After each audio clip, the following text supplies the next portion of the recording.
Well, I say, old chaps, I was just sat here contemplating packing again, you see, and got one for you see. A real schnapper. Yes, a schnapper. What do you call a constipated pilot headed for Blighty, flying a cross between a Messerschmitt 109 fighter and a Focke Wolf 190 fighter plane? A fucking Messerschmitt.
Well, I say, old chaps, here we are, dug in behind enemy lines, and thank you for intercepting this transmission on the wireless.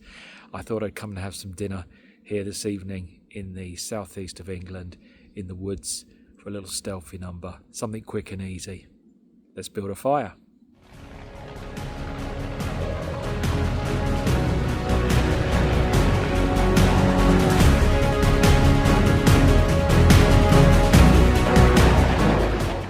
So the good thing, old chaps, is I'm a firm believer in using what is here, and what is here is some leftover charred pieces of oak from last time we did a camp. So absolutely perfect. I don't see the need to scavenge and chop up any more when we've got this already. So this will be absolutely beautiful, and it will speed up the process a little bit as well.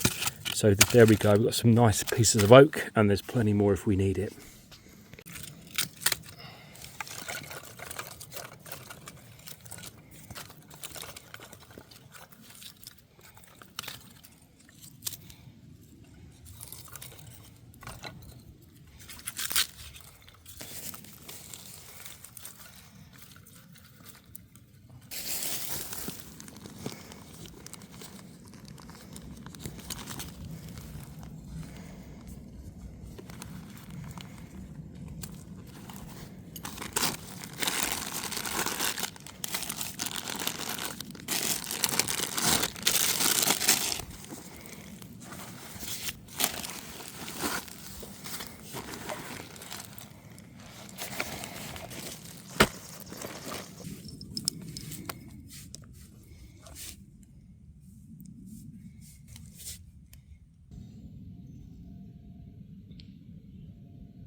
Well, old chaps, we're sheltered here, so the smoke is going up. Look at me, I've got char cloth all over my face there. I was just saying the smoke from here is great because it disperses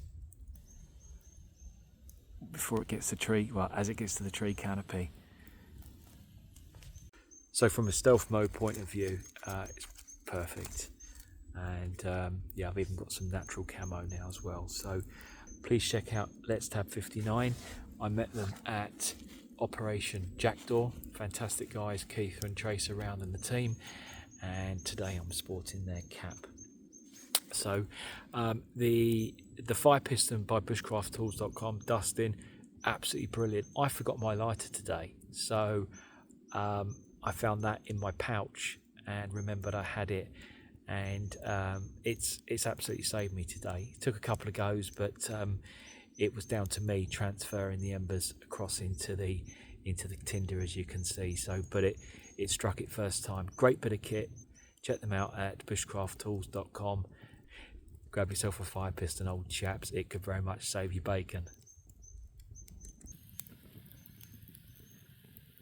So what I thought I'd do some chicken and pork belly kebabs, and I picked up some of Trevor's skewers here. They're beautifully made. So haven't used them yet. They're still tied with the cordage, but I probably won't need all three. I've only got one chicken breast and one piece of pork belly, but there we go. I mean, they look absolutely incredible. I love the pattern and detail on the needles on the hook.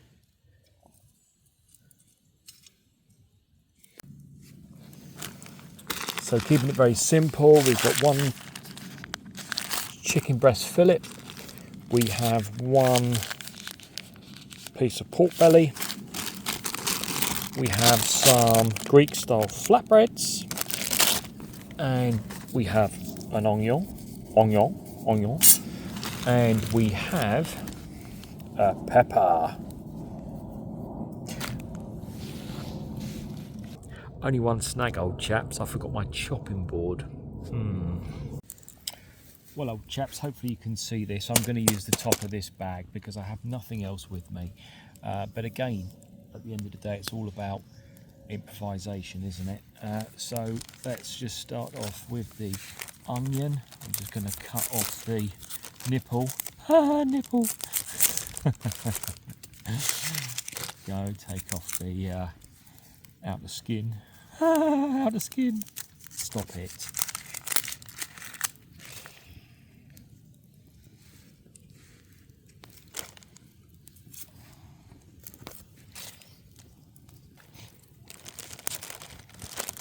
Try and do this without going through the bag.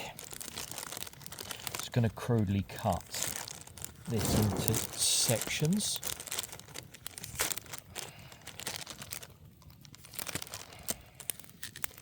So we can put it through our skewer. I do like roasted onion, especially kebabs. Okay, there we go. Then let's just put that into pieces. What I'm going to do is I'm just going to start to feed these onto the skewer as I do it. So we will be all ready. Start with an onion. I'm going to just cut this very crudely, like that. Again, let's just get a piece of pepper on there. And what to do with all the chopped veg, I'll tell you what we'll do. We'll pop it on that bag there. Now, we've got the pork belly. And the pork belly I'm going to cut up, obviously. Look at that. That's beautiful. We're going to cut that up in its packet, of course, into nice big chunks, about so.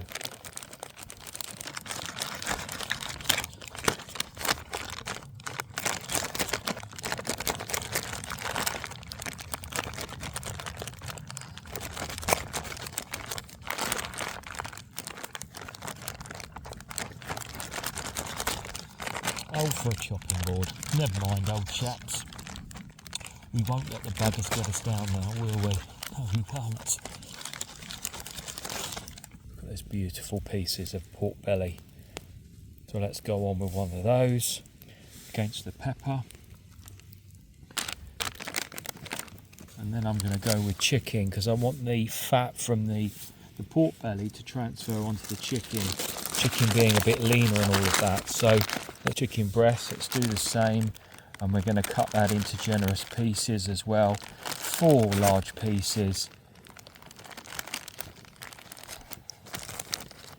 There we go, old chaps. Alright, so we want to neighbour this pork belly with the chicken.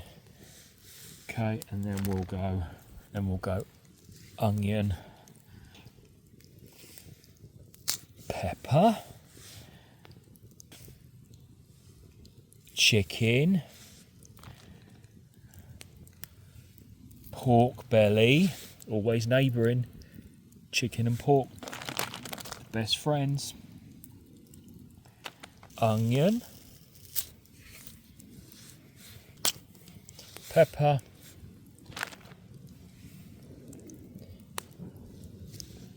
chicken, and guess what? Pork belly. And then onion,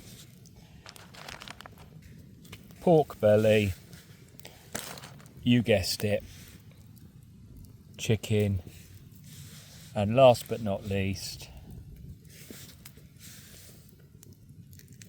pepper, just to hold it all on. There we have a chicken and pork belly kebab. But wait, we're not finished yet, old chaps. So we've got some Steak Detective Juno Beach salt seasoning. This is beautiful with chicken and pork, best friends.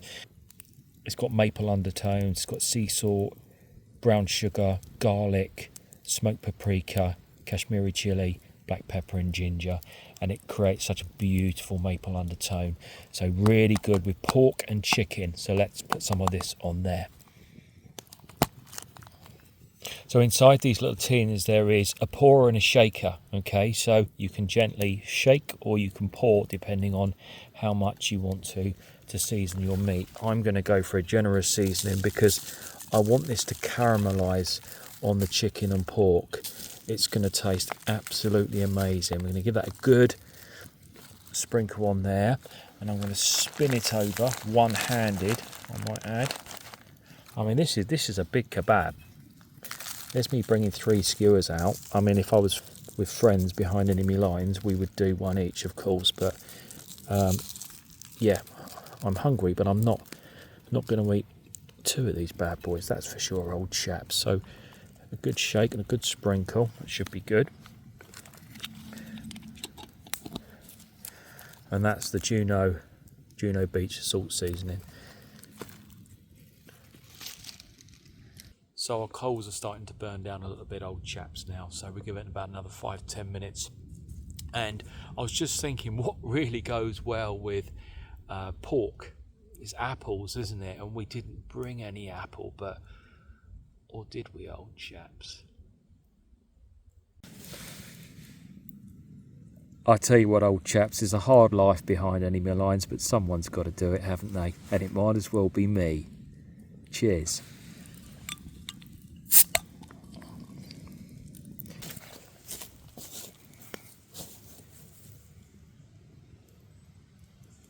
So I've come out with real minimal gear, which is actually really refreshing because it prompts you to really become innovative on how you sort of overcome and cook. And I want some nice coals. I'm just going to rake that out. And the idea is, because I don't have anywhere to rest these, I'm going to rest them on the sides of the rocks here. So for that I need to get the coals nice and reduced. So I'm going to actually go ahead and just put the kebabs down there, and straight away you can see the smoke coming off that pork belly. which is really what we want. So as that rub caramelizes with the heat of the fat, it'll also cook the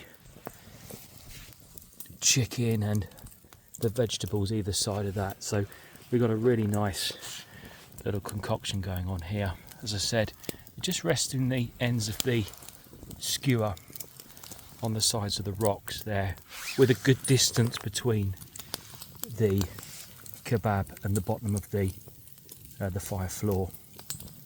And on each side we've got flames, so we can just rake in as we want to there. So before, moving coals around on a fire is my preferred way of cooking, because you get that control, a bit like cooking on gas at home. I don't typically like electric, I know a lot of people do, but I find electric slow and you can't control the heat as well as you can anyway with coals, moving them around. I normally have a fire glove, hands are in there doing its thing, but in this instance I don't, and I'm not putting my hand in there, I assure you.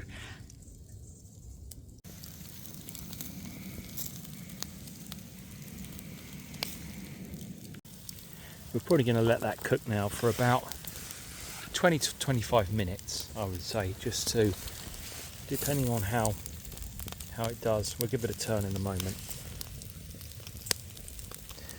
See, luckily that handle's not got very hot. Well, I'm sure it's down to Trevor's workmanship.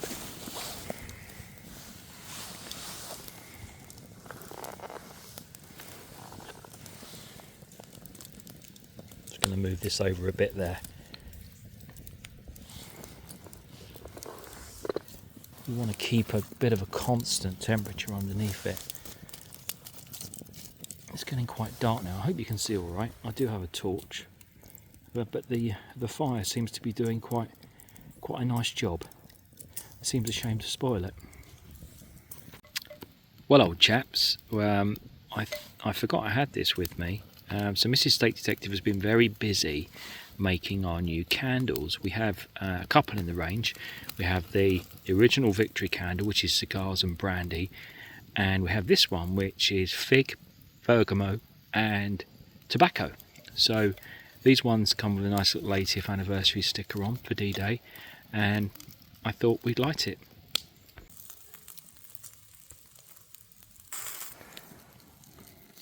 Well, I got a bit of foliage in it, old chaps, but it smells divine, I assure you. That's the trouble when you forget your lighter, isn't it?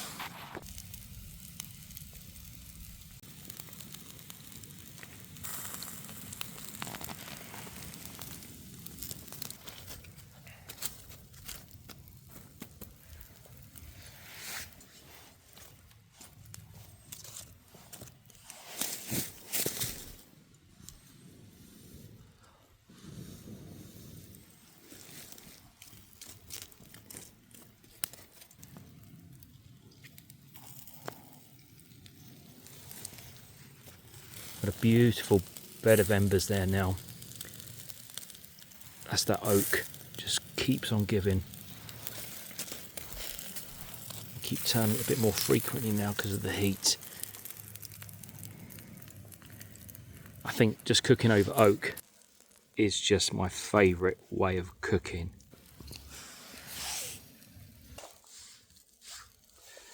Beautiful here, and listen to the kebab cook. And I just get very inspired seeing lots of you come out in the daytime for day camps and enjoying the woodlands. That's what I thought I'd do after work. I don't get much chance to do that, and I plan to do it more, as well as I plan to do a bit more tabbing. Shout out for Let's Tab 59. So yeah, so always very inspired by you chaps and chapettes behind enemy lines day camps. I'm not spending the night. I shall walk back in the darkness, and I'm looking forward to that kebab now. I assure you, old chaps. I had to put the camera light on purely because, yeah, we're looking beautiful now. We couldn't see anything, it's that dark. We're in a great shape. All that lovely seasoning has caramelised on the pork and neighbouring chicken, onion, pepper, pork chicken. Yeah, beautiful. One kebab behind enemy lines, old chaps. Right, let's go and get that flatbread ready. So we're going to go for the sweet chili focke, and we're not going to be shy with this because this is one of my favourites, absolute favourites. We're just going to have them like this and hold them together like a kind of a burrito style wrap. There you go, old chaps.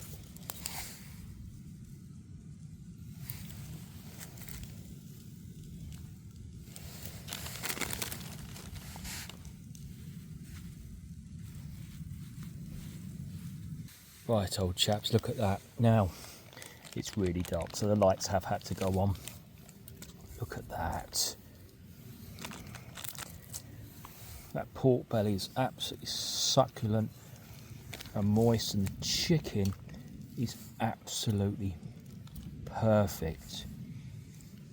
Actually, there's probably enough here for 2 wraps, which, well, I'm not going to complain. 1 chicken and pork belly kebab behind enemy lines. I'll tell you what, old chaps.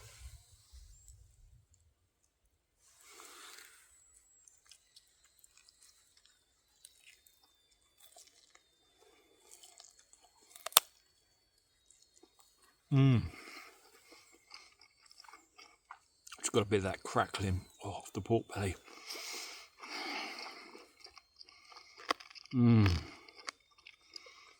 Beautiful. And the sweet chili sauce just pairs beautifully with it as well. I'm going to have a bit more.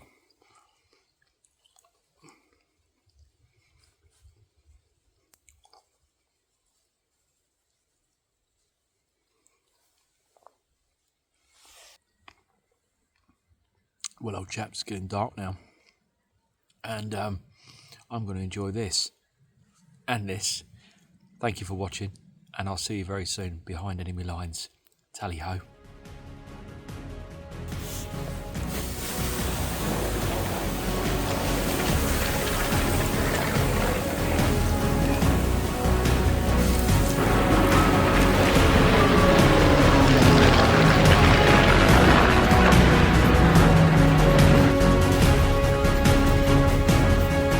Turn that bloody light out.